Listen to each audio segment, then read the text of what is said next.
Minute में analysis इस series में आपका स्वागत है। हम लोग देखेंगे कंपनी टेक्निकल चार्ट पे कैसी लग रही है और फंडामेंटल्स कैसे लग रहे हैं कंपनी के। आइए जानते हैं। आज हम लोग बात करेंगे इस सीरीज में सबसे पहले न्यू जैसा टेक्नोलॉजी। अब ये कंपनी क्या करती है, ये कंपनी क्या करती है हम लोग फंडामेंटल्स में समझेंगे, मगर सबसे पहले देखें तो मंथली चार्ट पे कैसी लग रही है। मंथली चार्ट पे टोटली डाउन ट्रेंडिंग है। एक टाइम पे जो शेयर प्राइस 172 थी और अब 42 रुपीज पे ट्रेड कर रही है। अब यहाँ पे देखें तो एक डाउन ट्रेंडिंग शेयर्स है बड़े टाइम फ्रेम पे। देखें तो वीकली चार्ट पे भी ये बहुत ही डाउन ट्रेंडिंग है और डेली चार्ट पे भी ये अब एक डाउन ट्रेंडिंग है। मगर मैं ये नहीं कहूंगा कि हम लोग को यहाँ पे बाय करना चाहिए। हमको इस कंपनी में नजर रखना चाहिए। जिस तरीके से कंपनी का परफॉर्मेंस है हम लोग फंडामेंटली समझते हैं कंपनी कैसी है। अब हम लोग ने देखा कि टेक्निकल चार्ट पे ओवरऑल ये डाउन ट्रेंडिंग शेयर्स है। टाइम पे जो शेयर प्राइस 67 की थी, हाई किया 176 का, और उसके बाद ये आईपीओ के टाइम जो प्राइस थी 67 थी, अब हाई किया 176 का, और अब जो प्राइस है वो 42 रुपीज पे ट्रेड कर रही है। अब ये बाइंग अपॉर्चुनिटी है क्या? आइए फंडामेंटल समझते हैं कंपनी कैसी है, थोड़ा हमको आइडिया आएगा कि कंपनी करती क्या है और हमको इसमें इन्वेस्टमेंट करना चाहिए कि नहीं। अभी न्यू जैसा टेक्नोलॉजी, ये company D to C company. अभी यहाँ पे देखें तो जो आईटी के इलेक्ट्रॉनिक्स प्रोडक्ट्स हैं वो कंपनी रीयूजेबल, मतलब जो यूज हो चुका है वापस को यूज करने के लिए लोअर प्राइस में डिमांड करती है, लोगों को ये प्रोवाइड करती है।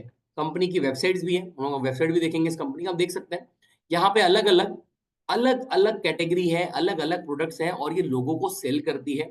और कंपनी कंपनी 150 करोड़ के, सिर्फ ओनली 150 करोड़ कंपनी का जो पी है वो 22 का है। कंपनी में जो कर्जा है वो 17 करोड़ का है। कंपनी का जो प्रमोटर का होल्डिंग है 63 करोड़ की है।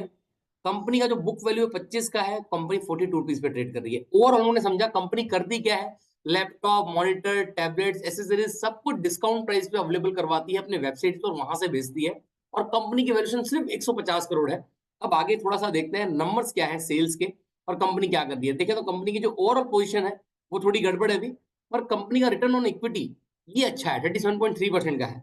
अब ऐसी कंपनी हमको सिर्फ नजर बना के रखनी चाहिए क्योंकि बहुत छोटी कंपनी है, 150 करोड़ की है। पर जब ये कंपनी परफॉर्म करेगी तो इसका जो जो रिटर्न्स है वो कैलकुलेट नहीं कर सकते हम। अब यहाँ पे देखें ये क्वार्टर, ये हाफ ईयरली रिजल्ट है। यहाँ पे ईयर ऑन ईयर देखें तो कंपनी का सेल्स देखिए अब कैसे बढ़ रहा है। 2021 में 9 करोड़ था मार्च, आप देखें 2022 में 28 करोड़ था अप्रॉक्स, 2023 में 44 करोड़, 44 करोड़, 2024 में 61, और अब ये 69 करोड़ का नेट सेल कर रहे हैं। और यहाँ पे देखिए ऑपरेटिंग प्रॉफिट मार्जिन क्या है, 11%, 19%, अब ये 14.23% है। कंपनी एक प्रॉफिटेबल बिजनेस रन कर रही है। अब यहाँ पे 73 लैक्स का प्रॉफिट था, यहाँ पे 1 करोड़ 80 लाख, ये अप्रॉक्स 6.5 करोड़, यहाँ भी 6.5 करोड़, और यहाँ पे भी 6.81 करोड़। 150 करोड़ की कंपनी, अगर देखें तो कंटिन्यू शेयर प्राइस नीचे गिरता जा रहा है, मगर कंपनी प्रॉफिटेबल बिजनेस रन कर रही है, ये हमको हमेशा ध्यान में रखना चाहिए। और यहाँ पे अगर हम लोग और देखें और थोड़ा डीप जाके देखें तो डेटर डेज थोड़े बड़े हुए, कंपनी के जो प्रमोटर्स का होल्डिंग है वो थोड़ी सी कम हुई है, एक एक कंसर्न है। और यहाँ पे और एक चीज देखें तो पब्लिक पब्लिक में अजय कुमार अग्रवाल 3.17%, एक जो सक्सेसफुल इन्वेस्टर है, उन्होंने उन्होंने भी इस कंपनी में अपना स्टेक बाय किया है। तो कंपनी बहुत छोटी है, सिर्फ 150 करोड़ की, और कंपनी प्रॉफिटेबल बिजनेस रन कर रही है, 6 करोड़ का नेट प्रॉफिट रिपोर्ट कर रही है। तो ऐसी ऐसी कंपनी पे हमको हमेशा नजर बनाए रखना चाहिए।